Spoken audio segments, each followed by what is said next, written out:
मेरा नाम ज्योति है और मैं 26 साल की हूँ। मेरी शादी एक बहुत ही बड़े जमींदार के बेटे से हुई है। उसका नाम समीर है। मेरे ससुर जी के एक ही बेटे हैं। वो भी विदेश में जॉब करते हैं, जिस वजह से मेरे ससुर जी बहुत परेशान रहा करते थे। मेरे पति बहुत कम यहाँ आया करते थे। वह शादी करने के लिए ही आए थे और कुछ दिन बाद जाने का प्लान करने लगी। मैंने उन्हें बार बार कहा कि मेरा मन उनके बिना यहाँ नहीं लगता, लेकिन वो सुनने के लिए तैयार ही नहीं थे।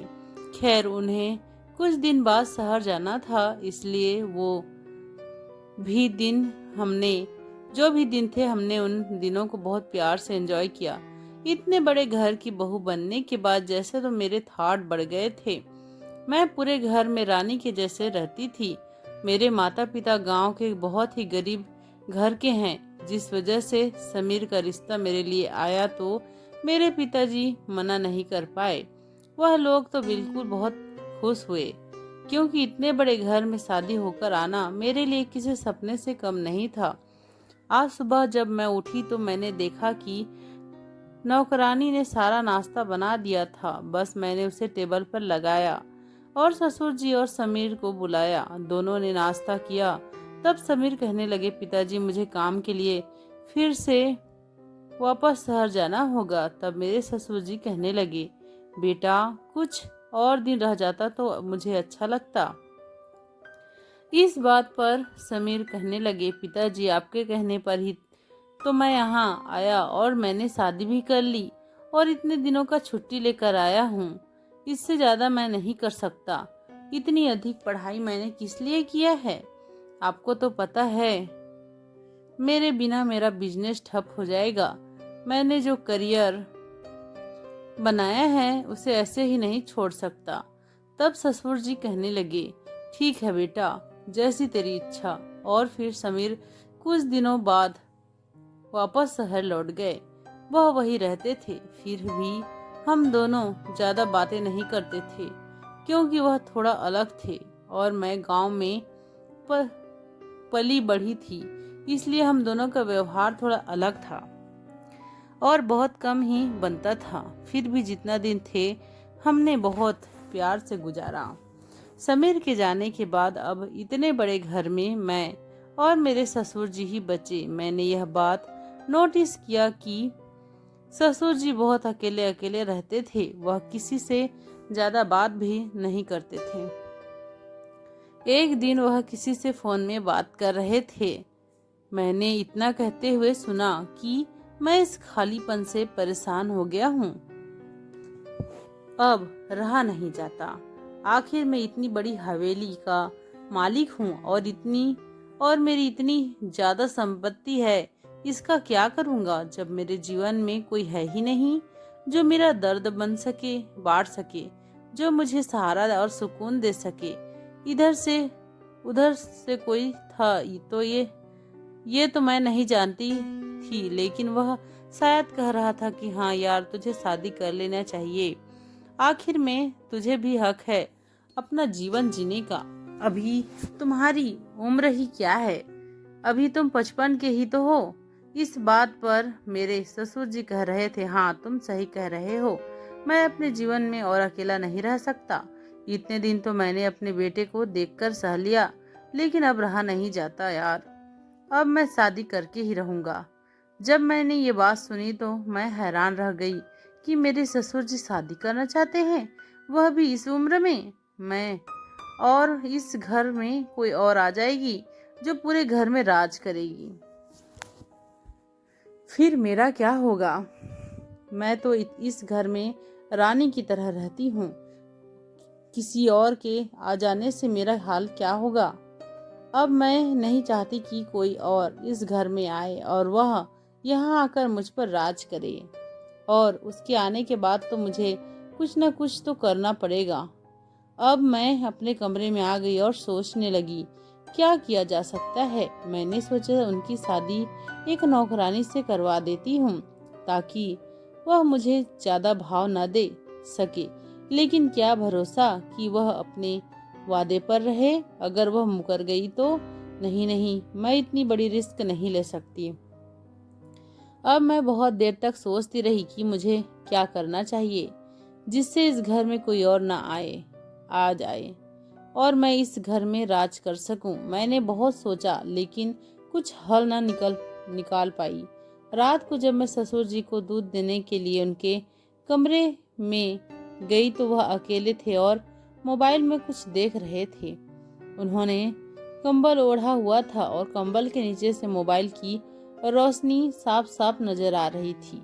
वह न जाने क्या कर रहे थे। मैंने अंदर जाना उचित नहीं समझा और थोड़ा बाहर आकर मैंने दरवाजा को खटखटाया और कहा, ससुर जी दूध लेकर आई हूँ।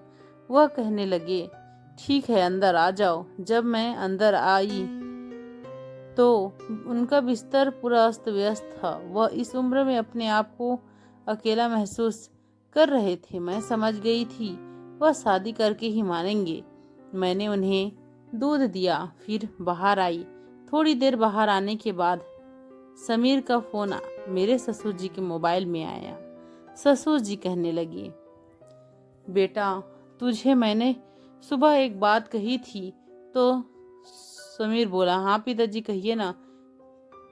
तब मेरे ससुर जी कहने लगे, बेटा मैं शादी करना चाहता हूँ क्योंकि मुझे बहुत अकेलापन महसूस हो रहा है। मेरा एक दोस्त है जो इस उम्र में भी शादी करके खुश है। मैं भी चाहता हूँ कि अब आगे की जिंदगी में भी किसी के साथ बिताऊं। तब समीर कहने लगे, पिताजी आपने यह बात कहने के लिए मुझे फोन किया था। आपको पता है ना मैं कितना बिजी रहता हूँ। तब ससुर जी कहने लगे, तो तुमसे बात कब करूं? दिन में करूं तब भी बिजी, रात में करूं तब भी बिजी। अब समीर कहने लगे, जो करना है कीजिए पर मुझे परेशान मत कीजिए, मैं अर्जेंट मीटिंग में हूँ। इतना कहकर समीर ने फोन काट दिया।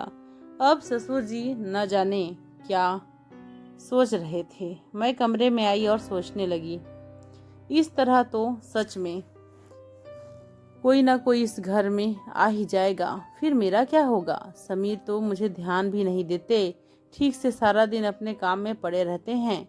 एक ससुर जी हैं, वह भी अगर शादी कर लेंगे तो फिर तो मैं और भी कहीं ना कहीं की नहीं रहूंगी। मुझे किसी तरह उनकी शादी रोकनी होगी और अगर इस घर में राज करना है तो मुझे कुछ ना कुछ तो करना जरूरी है। तब मैंने एक तरकीब सोची जिसके लिए मैं किचन में आई और अपने लिए पानी बोतल में पानी निकालने लगी और जानबूझकर वहां गिर गई। मैंने जोर से चिल्लाया। मेरी आवाज सुनकर ससुर जी दौड़ते दौड़ते किचन में आ गए और उन्होंने कहा, क्या हुआ बहू? तब मैं बोली, ससुर जी पता नहीं कैसे मेरा पैर फिसल गया, मैं पानी लेने आई थी। ससुर जी ने मेरे हाथ पकड़ कर मुझे खड़ा किया और अपने कंधों का सहारा देकर मुझे धीरे धीरे चलने के लिए कहा और मुझे मेरे कमरे तक लेकर गए। मैं बेड पर लेट भी नहीं पा रही थी, ऐसा मैंने उन्हें दिखाया। तब उन्होंने मुझे जैसे तैसे करके लिटा दिया।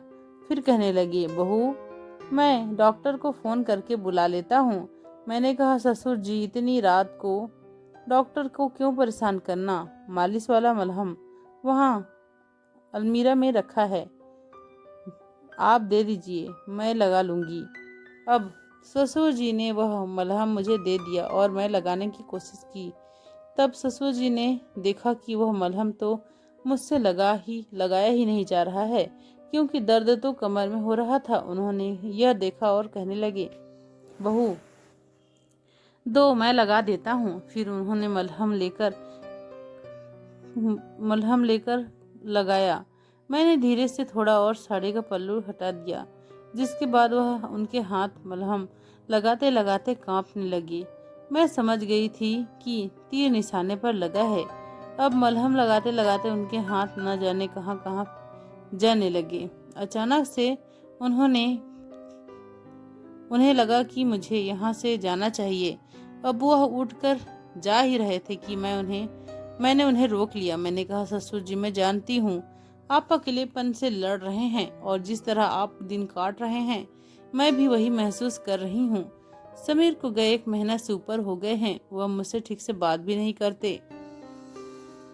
आप समझ रहे हैं ना, वह वही खड़े थे। इतने में मैंने अपने दिखाए। अब वह चाह कर भी वह बाहर जा नहीं पाए। उन्होंने जैसे ही वहां देखा, वह बिल्कुल टूट पड़े। वह कहने लगे, तुम नहीं जानती बहू कि तुमने मुझे क्या दिखा दिया है, जिसके लिए मैं सालों से परेशान हो रहा था।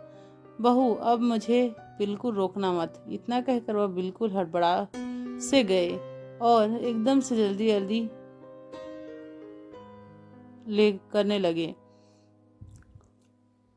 वह बिल्कुल भी कुछ बोलने या सुनने के मूड में नहीं थे और खेल प्रारंभ हो गया।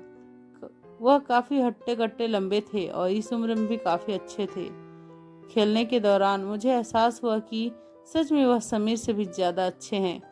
हमने करीब 1 घंटे तक खेला, जिसके बाद हम दोनों आराम करने लगे, क्योंकि मैच खेल कर हम दोनों थक गए थे। और अब दोनों बातें करने लगे। ससुर जी कहने लगे, बहू, तुम्हें पता है, मैं कई सालों से अकेलेपन से गुजर रहा था। मुझे समझ नहीं आ रहा था कि मैं क्या करूं। इधर मेरे बेटे की उम्र हो गई थी शादी की, इसलिए मैंने कभी शादी के बारे में नहीं सोचा। अब जब उसका हो गया था तो सोच रहा था खुद की शादी कर लूं। लेकिन जो पल बहू तुमने मुझे दिए हैं, इसके बाद मैं शादी नहीं करना चाहता। अब मैं बहुत खुश हूँ। यह सुनकर मेरे दिल को तसल्ली हुआ। कम से कम अब जाकर सब कुछ सही हो गया था। अब मुझे किसी से डर नहीं था। वह कहने लगे, तुम्हें पता है, हमारी तिजोरी में पुश्तैनी कितनी सारी चीजें हैं। अब मैं तुम्हें दिखाता हूँ। अब वह मुझे अपने साथ लेकर गए और हमारे पूर्वजों के रखे सारे धरोहर को दिखाया। एक पुराना अलमारी था, जिसमें पूरा का पूरा अलमारी पैसों से भरा हुआ था। इतना सारा धन मैंने अपने जीवन में नहीं देखा था। ससुर जी कहने लगे, मेरे दादा इस गांव के राजा थे। उन्होंने कभी भी यह बात नहीं बताई और ना ही हमें जताने दिया। पता है, हमारे पूर्वज बहुत ज्यादा रईस थे और धनी थे। उन्होंने हमेशा से यह बात बाहर आने नहीं दिया, क्योंकि वह नहीं चाहते थे कि हमारे ज्यादा दुश्मन पैदा हो।